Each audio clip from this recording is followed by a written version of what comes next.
Alors, bonjour à tous, ici Christian Pomerleau et je vous offre la capsule du taux directeur pour ce 6 décembre 2023. C'est la dernière annonce de 2023. Les prochaines annonces en 2024 vont être, je crois, c'est le 24 janvier et le 6 mars. Des dates assez importantes parce qu'il y a des gens qui ont des attentes. Alors, on va commencer avec celle d'aujourd'hui. La Banque du Canada reste sur sa ligne de réserve, maintient son taux directeur stable, donc pas de mouvement ni d'un bord ni de l'autre. Donc, le taux est encore aujourd'hui de 5 %. C'est la troisième annonce consécutive sans qu'il y ait aucun changement, ce qui veut dire que le taux préférentiel des banques va donc demeurer à 7,20 %. C'est le taux préférentiel le plus élevé qu'on a eu dans les 23 dernières années. Il faut penser qu'il y a juste environ 20 mois, le taux préférentiel était à 2,45 %. Puis il reste encore beaucoup d'hypothèques à renouveler encore dans les 2 prochaines années. Fait que ça va être un moment un peu tough pour certains. On va parler de la Banque du Canada et de sa décision. Premièrement, la Banque du Canada semble rester calme en ce moment, mais certainement toujours aux aguets. On voit que les pressions inflationnistes se sont définitivement atténuées. Il y a le chômage qui a augmenté et le produit intérieur brut qui a diminué malgré la croissance démographique. Mais ça veut dire que tous les bons ingrédients étaient là. L'inflation présentement est à 3,1 %.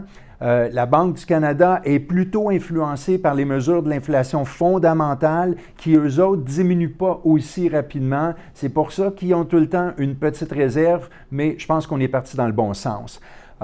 Comme l'impact du resserrement monétaire passé est encore en train de faire son travail, voire même son ravage, c'était de mise de garder le taux directeur tel quel en ce moment. Je pense que c'est une bonne décision. Un des éléments qui va certainement être très surveillé par la Banque centrale, c'est la croissance des gains salariaux, des revenus qui ont le potentiel de stimuler la demande de biens et de services, puis par le fait même, ça pourrait relancer l'inflation. Donc, ça va être quelque chose à surveiller dans les prochaines semaines, prochains mois. Si on regarde le monde présentement, les effets du resserrement de la politique monétaire de l'ensemble des banques centrales se fait encore sentir, mais les pressions inflationnistes sont tout de même relativement modérées. Malgré qu'on peut voir que la production prend un peu d'expansion, il y a tout de même une baisse significative des échanges mondiaux dans les marchandises. Alors ça, l'affaire, c'est que ça crée un ralentissement important de l'activité manufacturière, en fait dans tout le monde, mais définitivement très, très fort en Europe. Puis il y a plusieurs facteurs présentement qui portent à croire que la zone euro va tomber en récession dès la première partie de 2024. De son côté, la Chine vit encore des enjeux assez dévastateurs avec les grands promoteurs immobiliers. La grande inquiétude présentement, je dirais mondiale au niveau de la Chine, c'est qu'elle tombe en déflation. Donc, c'est important qu'il y ait une relance économique via le gouvernement. Elle est prévue, elle est requise, puis ça doit se faire assez rapidement. Le gouvernement chinois a déjà annoncé une réinjection massive d'argent dans les prochaines semaines. Puis aux déboires mondiaux s'ajoutent aussi les guerres qui ont un impact assez important sur l'ensemble des sociétés. On regarde aussi c'est quoi les alliances qui sont en train de se former ou qui ne vont pas se former. Et puis tout ça aussi a une influence directe sur les prix des produits de l'énergie, tout ça. Donc tout ça, c'est à surveiller. Les économistes de la Banque nationale prévoient une croissance mondiale de 3 % quand on va avoir terminé 2023 et de 2,2 % pour 2024. Aux États-Unis, alors chez nos voisins du Sud, l'activité économique globale a ralenti au 3e trimestre. Le secteur de l'emploi s'est détendu et on peut voir que le revenu personnel a légèrement, mais très légèrement augmenté. La croissance des salaires affiche un gain plutôt faible. Ce qui surprend avec les Américains, c'est que la dépense des ménages a tout de même vraiment augmenté malgré très peu de croissance de revenus, mais c'est plutôt associé à une baisse importante de l'épargne. Puis ça, c'est un fait plutôt inusité dans une économie qui est aussi rude, puis l'impact commence à se faire voir assez rapidement car il y a de plus en plus de prêts qui sont en délinquance en ce moment. Si on s'en vient de notre côté au Canada, selon Statistique Canada, on a connu une contraction de 1,1 % du produit intérieur brut au troisième trimestre quand on compare les trimestres ensemble. Puis contrairement aux Américains, la dépense des ménages de notre côté est plutôt stable. Depuis les 6 derniers mois, on est relativement nul. Au contraire, les Canadiens, eux autres, épargnent. Maintenant, la demande internationale s'est affaiblie, alors nos exportations ont diminué, les entreprises ont réduit leurs investissements étant donné le manque de contrôle sur leurs bénéfices, je dirais même pour plusieurs la chute de leurs bénéfices et surtout l'augmentation des coûts de la main-d'œuvre auxquels les entreprises font face. Pendant un certain temps, notre économie va vraiment reposer sur le contrôle de notre demande intérieure. Maintenant, le taux de chômage a augmenté à 5,8 %. C'était un élément qui était assez important à contrôler, surtout ou à voir par la Banque du Canada.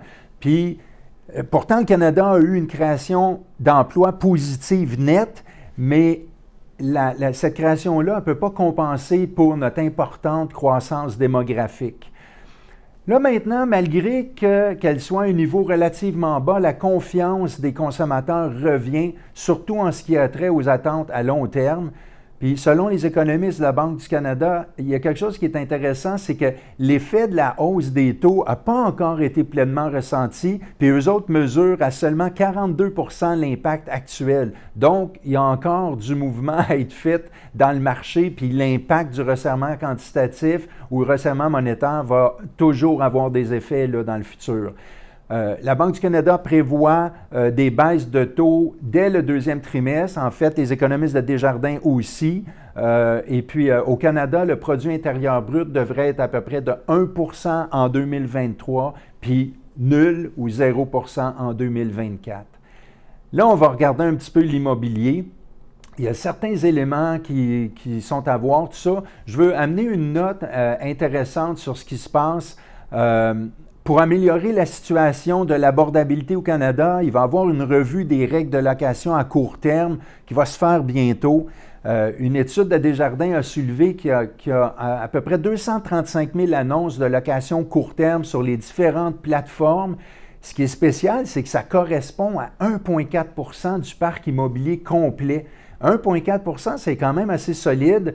Puis l'impact, c'est que les quartiers où l'offre de location court terme est très importante, ils connaissent une hausse de loyer beaucoup plus rapide des logements, même des logements en location à long terme.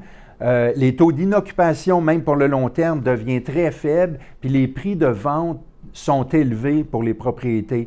Donc, évidemment, c'est une perte directe de logements abordables. Puis en ce moment, bien, la société est en train de rechercher ça pour pouvoir créer du logement pour la majorité du monde. L'un des plus grands problèmes du marché immobilier aussi, c'est certainement les renouvellements hypothécaires. Les gens font face à des taux alarmants, puis ça exige des nouvelles stratégies pour faire face au paiement. Certains vont y aller avec un prolongement des amortissements quand ça leur est permis. D'autres vont avoir des paiements ponctuels qu'ils vont devoir faire. Mais tout ça, de toute façon, d'une manière ou d'une autre, il y a un coût important qui va affecter le niveau de vie. Ça va réduire les montants consacrés à d'autres dépenses. Alors, c'est sûr que tout le monde a hâte à des baisses de taux qui pourraient arriver, comme je l'ai mentionné tantôt, dès le deuxième trimestre. Alors, je veux finir en parlant des CMB. C'est sûr que plusieurs investisseurs qui regardent tout ça font de l'investissement immobilier commercial, soit commercial ou multilogement, et la plupart du temps, surtout quand on est en assuré CHL, la base du calcul des taux se fait sur les CMB, puis les CMB ont beaucoup chuté. En fait, si on regarde depuis le 19 octobre jusqu'à maintenant, il y a eu une chute de presque 1 %, on parle de 95 points. Puis, j'ai fait une coupe de calculs que j'ai mis ici juste pour vous parler de l'impact que ça fait.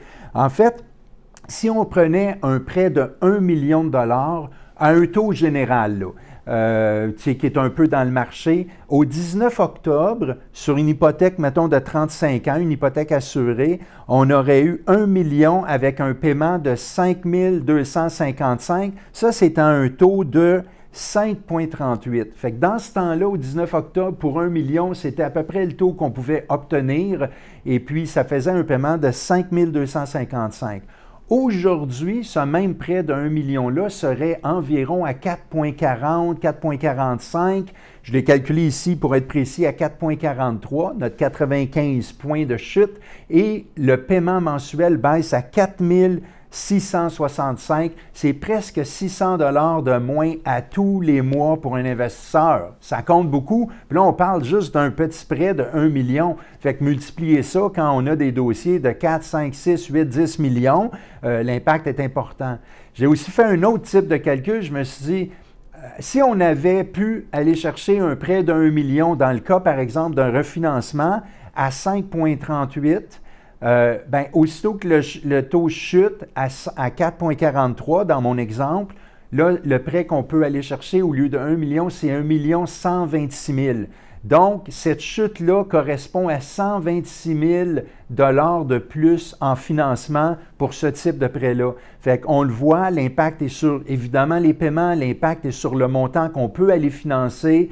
Alors, maintenant, les nouvelles sont bonnes, le taux a baissé. Ce que je veux vous laisser avec, c'est, je pense que dans le général, à long terme, on va aller vers une baisse de taux sur les prochains 12 à 18 mois. Cependant, il faut comprendre qu'à court terme, il risque d'avoir des mouvements, un petit peu à la hausse, un peu à la baisse, un peu à la hausse. Donc, c'est très difficile d'essayer de mitiger son risque ou de calculer ces choses sur le court terme. On se le fait souvent demander, qu'est-ce qui va se passer la semaine prochaine? Je devrais-tu geler aujourd'hui ou demain? C'est trop court. On ne peut pas répondre à cette question-là.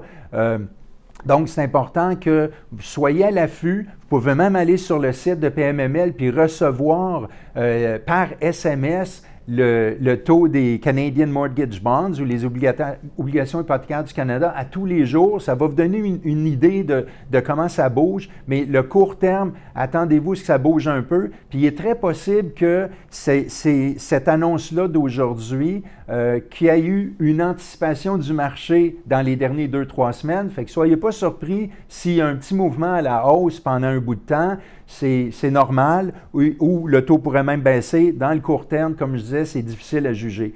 Alors, j'espère que cette mise à jour vous a plu. N'hésitez pas à me contacter pour discuter de financement commercial, de multilogement, du nouveau programme APH Select. Je peux être joint au 514-826-2052, moi et mon équipe, et aussi au christian.pomerleau@pmml.ca. Et pour ceux qui s'intéressent, voici mes références dans les études économiques de Desjardins, dans la section prévision de détail et les nouvelles économiques. Il y a aussi les annonces et les communiqués de la Banque du Canada et le mensuel économique de la Banque nationale du Canada, la BNC, dans la section marché financier. Alors, encore une fois, Christian Pomerleau, courtier hypothécaire commercial pour PMML, et je vous souhaite de passer de joyeuses fêtes.